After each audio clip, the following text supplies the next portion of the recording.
ದೇವರ ನಾಮಕ್ಕೆ ಸ್ತೋತ್ರವಾಗಲಿ. ಈ ದಿನದ ದೇವರ ವಾಕ್ಯವು ಯೋಹಾನನು ಬರೆದ ಸುವಾರ್ತೆ 3ನೇ ಅಧ್ಯಾಯ 16ನೇ ವಚನ. ಇದು ಎಲ್ಲರಿಗೂ ಗೊತ್ತುಂಟು, ಎಲ್ಲ ಕ್ರೈಸ್ತರಿಗೂ ಗೊತ್ತುಂಟು. ಎಲ್ಲರೂ ಇದು ಬಾಹ್ಯಾಟ್ ಮಾಡಿರ್ತಾರೆ. ನಾವಂತೂ ಚಿಕ್ಕವರಿರುವಾಗಲೇ ಇದು ಬಾಹ್ಯಾಟ್ ಮಾಡಿಸಿದ್ರು ನಮಗೆ.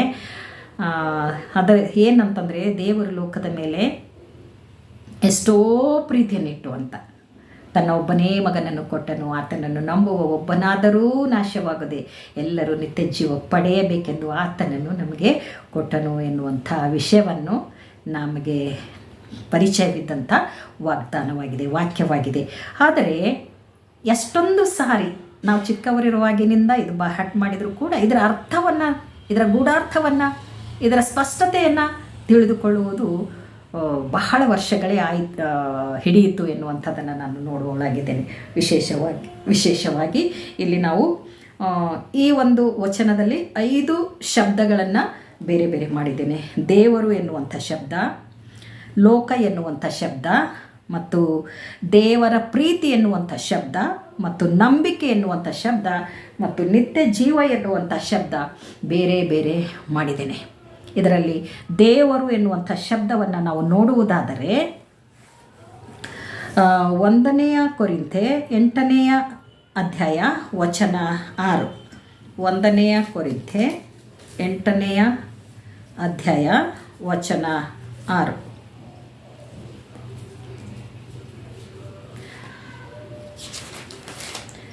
ಒಂದನೆಯ ಕೊರಿಂಥೆ 8ನೇ ಅಧ್ಯಾಯ ವಚನ 6ರಲ್ಲಿ ಈ ರೀತಿಯಾಗಿ ಹೇಳ್ತದೆ, ನಮಗಾದರೂ ಒಬ್ಬನೇ ದೇವರಿದ್ದಾನೆ, ಆತನು ತಂದೆ ಎಂಬಾತನೇ, ಆತನು ಸಮಸ್ತಕ್ಕೂ ಮೂಲ ಕಾರಣನು, ನಾವು ಆತನಿಗಾಗಿ ಉಂಟಾದೆವು, ಮತ್ತು ನಮಗೆ ಒಬ್ಬನೇ ಕರ್ತ, ಆತನು ಯೇಸು ಕ್ರಿಸ್ತನೇ, ಆತನ ಮುಖಾಂತರ ಸಮಸ್ತವೂ ಉಂಟಾಯಿತು, ನಾವು ಆತನ ಮುಖಾಂತರ ಉಂಟಾದೆವು ಎನ್ನುವಂಥದ್ದು ನಾವು ಈ ವಾಕ್ಯದಲ್ಲಿ ನೋಡುವವರಾಗಿದ್ದೇವೆ.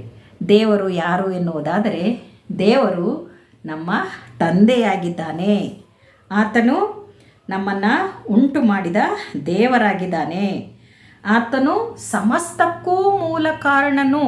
ಅಂದರೆ ನಾವೆಲ್ಲರೂ ಹುಟ್ಟುವುದಕ್ಕೆ, ಬದುಕುವುದಕ್ಕೆ, ಸಾಯುವುದಕ್ಕೆ ಆತನೇ ಕಾರಣನು ಎನ್ನುವಂಥದ್ದನ್ನು ನಾವು ನೋಡುವವರಾಗಿದ್ದೇವೆ. ಈ ಸೃಷ್ಟಿಗೆ ಆತನೇ ಮೂಲ ಕಾರಣನು ಎಂದು ನಾವು ನೋಡುತ್ತೇವೆ. ಆಕಾಶಕ್ಕೆ, ಅದರಲ್ಲಿರುವಂಥದ್ದೆಲ್ಲದಕ್ಕೆ ನನ್ನ ತಂದೆಯಾದ ದೇವರೇ ಕಾರಣನು ಎಂದು ನಾವು ನೋಡುವವರಾಗಿದ್ದೇವೆ. ಇಲ್ಲೇನು ಹೇಳ್ತಾ ಇದೆ ಅಂತಂದರೆ, ನಮಗಾದರೂ ಒಬ್ಬನೇ ದೇವರಿದ್ದಾನೆ, ಆತನು ತಂದೆ ಎಂಬಾತನೇ, ಆತನು ಸಮಸ್ತಕ್ಕೂ ಮೂಲ ಕಾರಣನು. ಒಂದಕ್ಕಲ್ಲ, ಎರಡಕ್ಕಲ್ಲ, ಸಮಸ್ತ. ನಾವು ಏನು ನೋಡ್ತೇವೋ, ನೋಡಲಾರ್ದೆ ಇರ್ತೇವೋ, ಏನೆಲ್ಲ ಇದೆಯಲ್ಲ ಈ ಪ್ರಪಂಚದಲ್ಲಿ, ಅದೆಲ್ಲದಕ್ಕೂ ಆತನೊಬ್ಬಾತನೇ ಕಾರಣನು, ಆತನು ದೇವರು ಎನ್ನುವಂಥದ್ದನ್ನು ನಮಗೆ ತಿಳಿಯಪಡಿಸ್ತದೆ. ದೇವರು ಯಾವ ಸಣ್ಣ ಸಣ್ಣ ವಸ್ತುಗಳಲ್ಲಿ ಇಲ್ಲ, ಯಾವ ಸೃಷ್ಟಿಯಲ್ಲಿ ದೇವರಿಲ್ಲ, ಯಾವ ಮನುಷ್ಯನೂ ದೇವರಾಗುವುದಕ್ಕೆ ಸಾಧ್ಯವಿಲ್ಲ. ದೇವರನ್ನು ನಾನು ಸೃಷ್ಟಿಸುವುದಕ್ಕೆ ನನ್ನ ಕೈಯಿಂದ ಸಾಧ್ಯವಿಲ್ಲ. ದೇವರನ್ನು ಹೊಗಳುವುದಕ್ಕೂ ನಾನು ಅಯೋಗ್ಯಳು ಎಂದು ನಾನು ಅಂದುಕೊಳ್ತೇನೆ. ಯಾಕೆಂದರೆ ದೇವರಷ್ಟು ದೊಡ್ಡ ದೇವರು, ಸರ್ವ ಸೃಷ್ಟಿಗೆ ಮೂಲ ಕಾರಣನೂ ಆತನೇ ಆಗಿರುವುದರಿಂದ ನಾವು ಆತನ ಮುಂದೆ ಧೂಳಾಗಿದ್ದೇವೆ, ಸೆಣಬಿನ ಗುಂಜಾಗಿದ್ದೇವೆ, ಮತ್ತು ಹೊಗೆಗೆ ಸಮಾನರಾಗಿದ್ದೇವೆ ಮನುಷ್ಯರು. ಆದರೆ ದೇವರು ಸರ್ವ ಸೃಷ್ಟಿಗೆ ಮೂಲ ಕಾರಣನಾಗಿರುವ ಆತನು ದೇವರಾಗಿದ್ದಾನೆ. ಇದು ದೊಡ್ಡ ದೇವರು. ಆಕಾಶ ಆತನ ಸಿಂಹಾಸನ ಅಂತಂದಮೇಲೆ ಲೆಕ್ಕ ಹಾಕಬೇಕು ನಾವು, ಆತನ ಸಿಂಹಾಸನ ಎಷ್ಟು ದೊಡ್ಡದಿದೆ ಅಂತ. ಭೂಮಿ ಆತನ ಕಾಲಿಡುವಂಥ ಸ್ಥಳ, ಪಾದಪೀಠ. ಅದಕ್ಕೋಸ್ಕರ ನಮ್ಮ ದೇವರು ಬಹಳ ದೊಡ್ಡ ದೇವರು. ಆತನ ಮುಂದೆ ನಾವೇನೆಲ್ಲ ಮಾಡಿದರೂ ಎಲ್ಲ ವ್ಯರ್ಥ. ಎಷ್ಟೇ ಎತ್ತರವಾಗಿ ನಾವು ಗೋಪುರಗಳನ್ನು, ನಾವು ದೇವಸ್ಥಾನಗಳನ್ನು, ದೇವರುಗಳನ್ನು ನಾವು ಮಾಡಿ ಜೀವವಿಲ್ಲದ ಆ ವಸ್ತುಗಳನ್ನು ಅಡ್ಡ ಬೀಳುವುದು, ಅದು ಯಾವ ಪ್ರಯೋಜನವಿಲ್ಲದು ಎಂದು ಸತ್ಯವೇದ ತಿಳಿಸ್ತಾ ಇದೆ. ಇದು ನನ್ನ ಮಾತುಗಳಲ್ಲ, ದೇವರಾತ್ಮನ ಮಾತುಗಳಾಗಿವೆ, ದೇವರ ವಾಕ್ಯದ ಮಾತುಗಳಾಗಿವೆ. ಆದುದರಿಂದ ದೇವರು ಯಾರು ಎಂದು ವರ್ಣಿಸುವುದಕ್ಕೆ ಸಾಧ್ಯವಿಲ್ಲದ ಅಗಾಧವಾಗಿರುವಂಥ ಸನಾತನ ದೇವರು, ಆತನು ನಮ್ಮ ತಂದೆ ಮಗ ಪವಿತ್ರಾತ್ಮನೇ ಆಗಿದ್ದಾನೆ ಎನ್ನುವಂಥದ್ದು ನಾವಿಲ್ಲಿ ನೋಡುವರಾಗಿದ್ದೇವೆ. ಅದೇ ಯೋಹಾನ 3ನೇ ಅಧ್ಯಾಯ 16ನೇ ವಚನದಲ್ಲಿ ಇನ್ನೊಂದು ಹೇಳ್ತದೆ, ಲೋಕ ಅಂತ ಹೇಳ್ತಾ ಇದೆ. 5 ಪಾಯಿಂಟ್ಗಳನ್ನು ನಾನು ಆರಿಸಿಕೊಂಡಿದ್ದೇನೆ. ಮೊದಲನೇದು ದೇವರು, ಎರಡನೇದು ಲೋಕ ಎನ್ನುವಂಥದ್ದು. ಲೋಕ ಎಷ್ಟು ದೊಡ್ಡದಿದೆ, ಅದಕ್ಕೆ ಅಳತೆ ಹಾಕೋದಕ್ಕೆ ಸಾಧ್ಯನಾ? ಈ ಲೋಕ ಬರೀ ನೀರಿನಿಂದ ತುಂಬಿತ್ತು. ಆದರೆ ದೇವರು 6 ದಿವಸಗಳಲ್ಲಿ ಬರೀ ಬಾಯಿ ಮಾತಿನಿಂದ ನೀರನ್ನು, ಭೂಮಿಯನ್ನು ಬೇರೆ ಬೇರೆ ಮಾಡಿ ಅಸ್ತವ್ಯಸ್ತವಾಗಿರಲಿಕ್ಕಿರುವಂಥ ಭೂಮಿಯನ್ನು ಸಮ ಮಾಡಿ ಅದರಲ್ಲಿ ಸರ್ವಸ್ವವನ್ನು ಸೃಷ್ಟಿ ಮಾಡಿದನು. ಮನುಷ್ಯನನ್ನು ಕೂಡ ಸೃಷ್ಟಿ ಮಾಡಿ ಅದು ಲೋಕವಾಯಿತು ಎನ್ನುವಂಥದ್ದು. ಲೋಕ ಇದು ಭೂಲೋಕ. ಪರಲೋಕ ಕೂಡ ದೇವರು ಸೃಷ್ಟಿ ಮಾಡಿದ್ದಾನೆ. ಪರಲೋಕದಲ್ಲಿ ಆತನ ಸಿಂಹಾಸನ, 24 ಮಂದಿ ಹಿರಿಯರು, 4 ಜೀವಿಗಳು, ಸೆರಾಫಿಯರು, ಕೆರೂಬಿಗಳು, ಲಕ್ಷೋಪಲಕ್ಷ, ತಂಡೋಪತಂಡ, ಟ್ರಿಲಿಯನ್, ಬಿಲಿಯನ್ ದೇವದೂತರಲ್ಲಿದ್ದಾರೆ. ಆತನ ಸಿಂಹಾಸನ ಅಲ್ಲಿದೆ. ಉನ್ನತೋನ್ನತದಲ್ಲಿ ಆತನ ಸಿಂಹಾಸನ ಇದೆ. ಅದು ಆ ಲೋಕ. ಭೂಲೋಕ, ಪರಲೋಕ, ಇನ್ನೊಂದು ನರಕ ಇದೆ. ಆ ನರಕ ಕೂಡ ದೇವರೇ ಸೃಷ್ಟಿಸ್ತಾನೆ. ಆ ನರಕದಲ್ಲಿ ಯಾವಾಗಲೂ ಧಗಧಗಿಸುವಂಥ ಬೆಂಕಿ. ಅದು ಒಂದು ಶೆಕೆ ಕೂಡ ನಮ್ಗೆ ಹತ್ತೋದಕ್ಕೆ ಆಗಲ್ಲ. ಆದರೆ ದುರಾತ್ಮಗಳು ಅಲ್ಲಿ ವಾಸ ಮಾಡುವಂಥ ಸ್ಥಳ. ಯಾರ್ಯಾರು ಯೇಸು ಕ್ರಿಸ್ತನನ್ನು ನಂಬಿ ಅವರ ಆತ್ಮಗಳು ಪವಿತ್ರಗೊಳ್ಳುತ್ತವೋ ಅವರು ಪರಲೋಕಕ್ಕೆ ಹೋಗುತ್ತಾರೆ. ಯಾರು ದುಷ್ಟ ಕೆಲಸ ಮಾಡಿ ಅವರ ಹೃದಯಗಳು, ಆತ್ಮಗಳು ಅಪವಿತ್ರಗೊಳ್ಳುತ್ತವೋ ಅವರು ಆ ಬೆಂಕಿಯ ಕೆರೆಗೆ ಪಡುತ್ತಾರೆ. ನರಕದಲ್ಲಿರುವ ಹುಳ ಸಾಯುವುದೇ ಇಲ್ಲ, ಬೆಂಕಿ ಆರುವುದೇ ಇಲ್ಲ, ಆತ್ಮ ಮಾತ್ರ ಜೀವಂತವಾಗಿರುವಂಥದ್ದನ್ನು ನಾವು ನೋಡ್ತೇವೆ. ಈ ಮೂರು ಲೋಕಗಳನ್ನು ಯೆಹೋವ ದೇವರು, ಯೇಸು ಕ್ರಿಸ್ತನು, ತಂದೆ ಮಗ ಪರಿಶುದ್ಧಾತ್ಮನು ಸೃಷ್ಟಿ ಮಾಡಿದ್ದಾರೆ. ಅವರು ಸೃಷ್ಟಿಯ ಸಮಯದಲ್ಲಿ ಆ ಮೂವರು ಅಲ್ಲಿದ್ದರು ಎನ್ನುವಂಥದ್ದನ್ನು ನಾವು ಈ ಸತ್ಯವೇದದ ಮೂಲಕ ನಾವು ಸಾಬೀತುಪಡಿಸುವರಾಗಿದ್ದೇವೆ. ಇದರಲ್ಲಿ ಬರೆಯಲ್ಪಟ್ಟಿದೆ.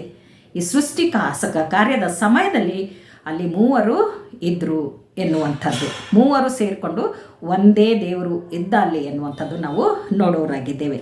ದೇವರಾಯಿತು, ಲೋಕ ಆಯಿತು. ಈಗ ದೇವರ ಪ್ರೀತಿ ನಾವು ಹೇಳುವುದಕ್ಕೆ ಸಾಧ್ಯನೇ ಇಲ್ಲ. 1ನೇ ಯೋಹಾನ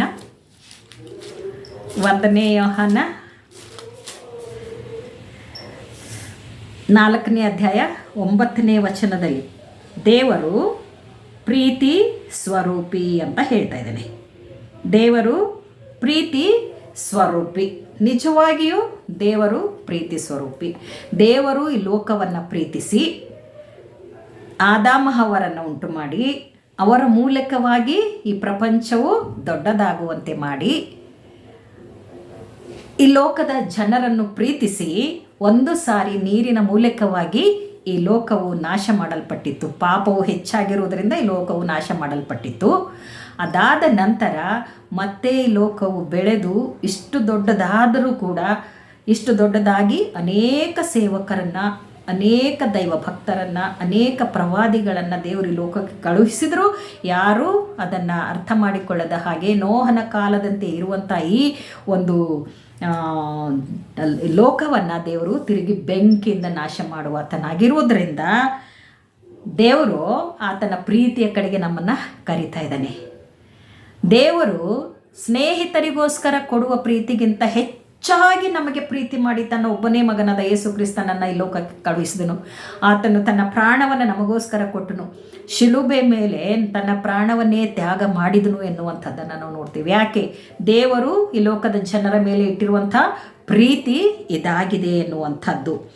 ಒಬ್ಬನು ಆತನು ನಮ್ಮನ್ನು ಪ್ರೀತಿಸಿ ನಮ್ಮ ಪಾಪ ನಿವಾರಣೆಗಾಗಿ ತನ್ನ ಮಗನನ್ನು ಕಳುಹಿಸಿದ್ದರಲ್ಲಿಯೇ ಇದು ಎಷ್ಟು ದೊಡ್ಡ ಪ್ರೀತಿ ಅನ್ನುವಂಥದ್ದನ್ನು ಯೆಹೋವ ದೇವರು ತೋರಿಸಿಕೊಟ್ಟರು ಎನ್ನುವಂಥದ್ದನ್ನು ನಾವು ಈ ವಾಕ್ಯದಲ್ಲಿ ನೋಡುವವರಾಗಿದ್ದೇವೆ.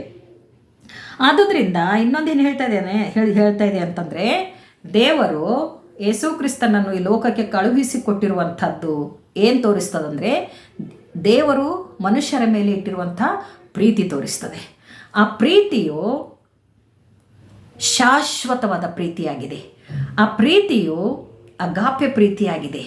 ಅದು ಕಾಂಪಿಟೇಷನ್ ಮಾಡುವಂಥ ಪ್ರೀತಿ ಅಲ್ಲ, ಅದು ಆತ್ಮನಿಂದ ಬರುವಂಥ ಪ್ರೀತಿಯಾಗಿದೆ. ನನ್ನ ಮಕ್ಕಳು ನರಕಕ್ಕೆ ಹೋಗಬಾರ್ದು, ಬೆಂಕಿ ಕೆರೆಗೆ ಹೋಗಬಾರ್ದು, ನನ್ನ ಮಕ್ಕಳು ತಿರುಗಿ ನನ್ನ ಹತ್ರ ಬರಬೇಕು, ನನ್ನ ಎದೆಗಪ್ಪಿಕೊಳ್ಬೇಕು ಎಂದು ದೇವರು ತನ್ನ ಎರಡೂ ಕೈಗಳನ್ನು ಚಾಚಿ ಬಾ ಮಗನೇ, ಬಾ ಮಗಳೇ ಎಂದು ಕರೆಯುವಾತನಾಗಿದ್ದಾನೆ. ಆತನ ಪ್ರೀತಿ ಅಪಾರವಾಗಿರುವುದರಿಂದ ಆತನು ನಮ್ಮನ್ನು ಕರಿತಾ ಇದ್ದಾನೆ. ನಾವು ಮಾಡಿರುವಂಥ ಎಲ್ಲ ಪಾಪಗಳನ್ನು ಕ್ಷಮಿಸುವುದಕ್ಕೆ ಸಿದ್ಧನಾಗಿದ್ದಾನೆ. ನನ್ನ ಪಾಪಗಳನ್ನು ಆತನ ಮುಂದೆ ಹೋಗಿ ಒಪ್ಪಿಕೊಳ್ಳುವುದಾದರೆ ಆತನು ಕ್ಷಮಿಸಿ ತನ್ನ ಗುಡಾರದಲ್ಲಿ ನಮ್ಮನ್ನು ಸೇರಿಸಿಕೊಳ್ಳುವ ಆತನಾಗಿದ್ದಾನೆ.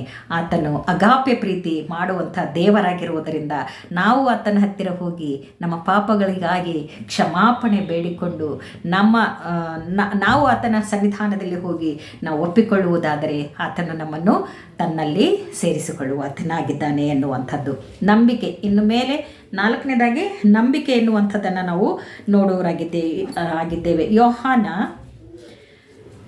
ಯೋಹಾನನು ಬರೆದ ಸುವಾರ್ತೆ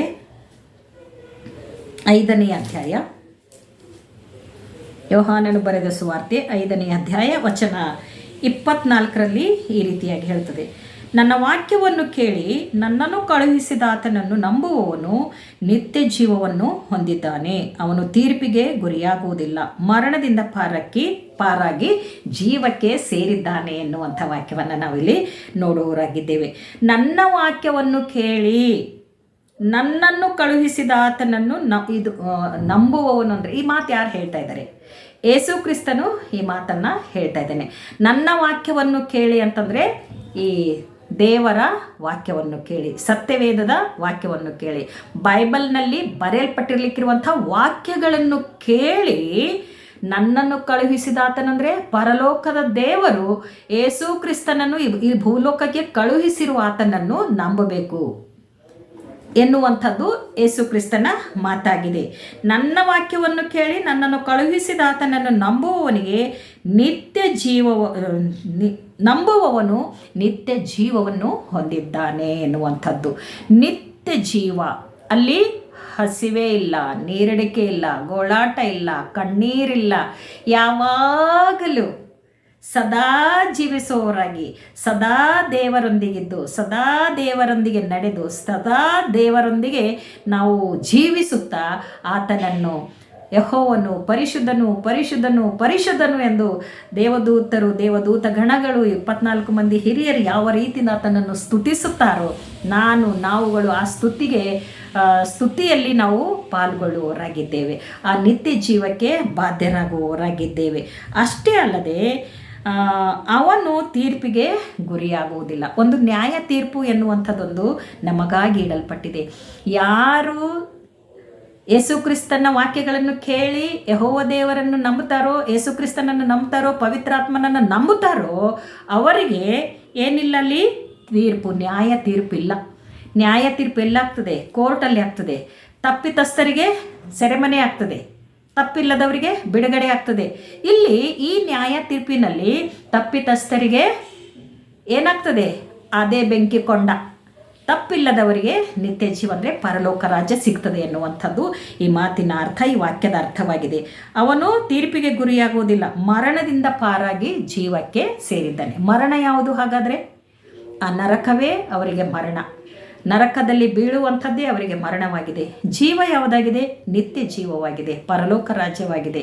ಪಾಪದಿಂದ ಬಿಡುಗಡೆ ಹೊಂದುವಂಥದ್ದು ನಿತ್ಯ ಜೀವವಾಗಿದೆ.